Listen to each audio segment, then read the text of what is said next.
I'm going to ask something, and you let me know if this is crazy or not, because it sounds crazy. But I don't know if there might be a scenario where this is a thing.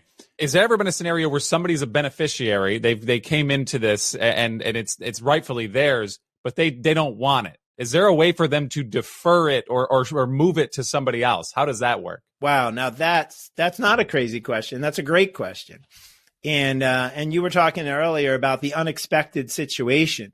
So I was saying that the former spouse would be, hey, I don't want to, how lucky am I to have gotten that money? Well, what if they're doing the right thing? Hey, that wasn't for me. That was for my kids.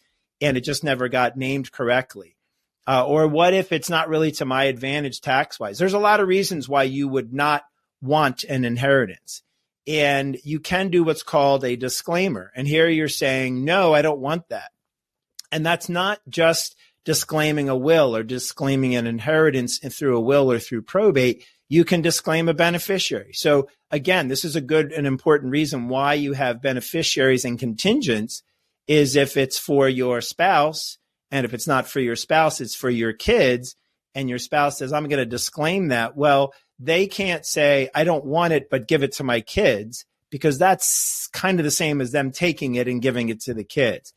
They can say, I disclaim it, and then I'm out.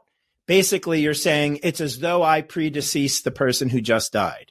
And at that point, who's next in line? And so that's really a very powerful tool, because we can avoid certain taxes or pass them on maybe to someone in a lower bracket, or pass assets on to someone who would really need the assets sooner. Here I mentioned in Pennsylvania, we do have an inheritance tax. So let's kind of use that scenario you just asked me about.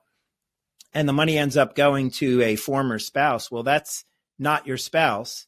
So the inheritance tax on a former spouse would be 15%.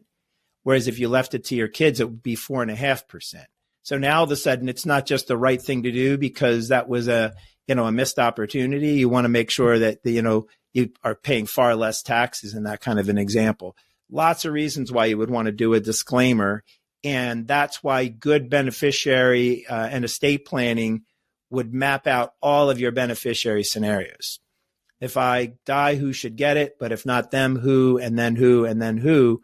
And sometimes that's the way it works out. And sometimes you want to make it that way. And that's what a disclaimer can do. If the people you would name as your beneficiaries are important to you, it's important that you do good planning now.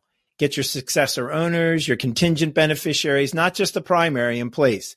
To help in that, check us out at goodfinancial.com and go to the Contact Us page, and we're happy to start a conversation.